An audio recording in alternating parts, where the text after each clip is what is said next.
చూస్తున్నాం. నెల్లూరు జిల్లాలో అల్పపీడనం ప్రభావం కొనసాగుతుంది. ఇప్పటికే అల్పపీడనం ప్రభావంతో 3 రోజులుగా కురిసిన వర్షాలు నగరాన్ని ముంచెత్తాయి. అల్పపీడనం తగ్గుముఖం పట్టినా దాని ప్రభావం మాత్రం ఇంకా కొనసాగుతుంది.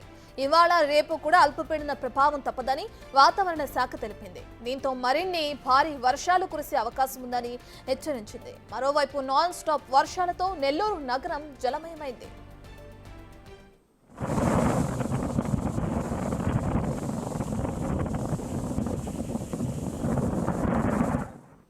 నెల్లూరులో కురుస్తున్న భారీ వర్షాలకు సంబంధించి పూర్తి డీటెయిల్స్ అందించడానికి మా ప్రతినిధి సురేంద్ర అందుబాటులో ఉన్నారు.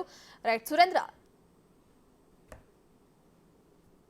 రత్న, నైరుతి బంగాళాఖాతం అల్పపీడన ప్రభావంతో గత 4 రోజులుగా నెల్లూరు జిల్లా వ్యాప్తంగా వర్షాలు భారీగా కురుస్తున్నాయి. దీంతో చాలా చోట్ల రోడ్లన్నీ కూడా జలమయ్యి లోతట్టు ప్రాంతాలన్నీ కూడా నీట మునిగినటువంటి పరిస్థితి. అదేవిధంగా జిల్లాలో ఉన్నటువంటి ఈ నెల్లూరు జిల్లా వ్యాప్తంగా కూడా దాదాపుగా 35.24 మిల్లీమీటర్లు ఈ యొక్క వర్షపాతం నమోదైనట్టుగా కూడా ఇటు అధికారులు వెల్లడించారు. అత్యధికంగా ఇటు పొదలకూరులో 54.24 మిల్లీమీటర్లు వర్షపాతం నమోదైనట్టుగా, అత్యల్పంగా అనంతసాగరంలో 5.24 మిల్లీమీటర్లు వర్షపాతం నమోదైనట్టుగా కూడా ఇప్పటికే అధికారులు వెల్లడించారు. అయితే గత 4 రోజులుగా కురుస్తున్నటువంటి యొక్క వర్షాలకు ఇటు జనజీవనం అంతా కూడా స్తంభించిందని చెప్పవచ్చు. ఏదైతే ఈ కురుస్తున్నటువంటి వర్షాలు ఈ యొక్క జనసరి కూలీలకు వెళ్తున్నటువంటి వారి పోషణ జరగక అసౌకర్యానికి గురవుతున్న పరిస్థితి కూడా ఉంది. అయితే మొత్తం మీద కూడా ఇక్కడ మనం ఒకసారి కానీ గమనిస్తే, ఏదైతే మనం ప్రస్తుతం తలపగిరి కాలనీ వద్ద ఉన్నాం, ఇక్కడ 4 రోజులుగా కురుస్తున్నటువంటి వర్షాలకు ప్రజలు కూడా ఇళ్లలో నుంచి బయటకు రాలేనటువంటి పరిస్థితి. ఇక్కడ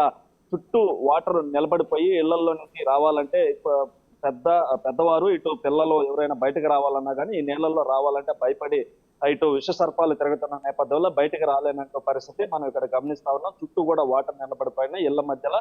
అదే విధంగా చాలా ప్రాంతాల్లో కూడా లోతట్టు ప్రాంతాలుగా ఉన్నాయి. ఇప్పుడు నెల్లూరు నగరానికి, నెల్లూరు రూరల్కి సంబంధించినటువంటి తలపగిరి కాలనీ కావచ్చు, ఆర్టీసీ కాలనీ కావచ్చు, వెంకటేశ్వరం, జనార్దన్ రెడ్డి కాలనీ, భుజ్భుజ్ నెల్లూరు, ఇలా లోతట్టు ప్రాంతాలు ఏవైతే ఉన్నాయో ఈ లోతట్టు ప్రాంతాలన్నీ కూడా పూర్తిగా ఈ 4 రోజుల నుంచి కురుస్తున్నటువంటి వర్షాలకు భారీగా నీట మునిగాయి. అదే విధంగా ఇటు పై ప్రాంతాల్లో పడుతున్నటువంటి ఈ వర్షాలకు కూడా ఇటు నెల్లూరు జిల్లాలో ఉన్నటువంటి జలాశయాలు ఏవైతే ఉన్నాయో, ఇటు సోమశాల జలాశయం కావచ్చు, కండలేరు జలాశయాలు కూడా గతంలో పడినటువంటి వర్షాలకే నిండు కొండల ఈ యొక్క జలాశయాలు నిండి ఉన్నాయి. దాంతో పాటుగా ఇప్పుడు పై పడుతున్నటువంటి వర్షాలకు భారీగా వర్షపు నీరు చేరుకోవడంతో ఇప్పటికే 69 టీఎంసీలు ఈ యొక్క సోమశాల జలాశయానికి నీరు చేరుకున్నాయి. ఇంకా పైనుంచి వరద నీరు భారీగా వస్తున్న నేపథ్యంలో ఆ యొక్క నీటిని కూడా కిందకి విడుదల చేసేందుకు ఇప్పటికే అధికారులు కూడా అంతా సన్నాహాలు చేస్తున్నటువంటి పరిస్థితి.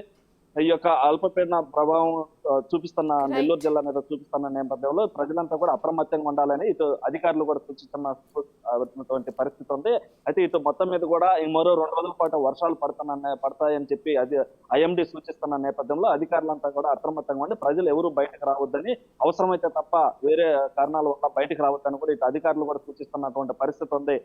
రత్న. Right, thank you Surendra.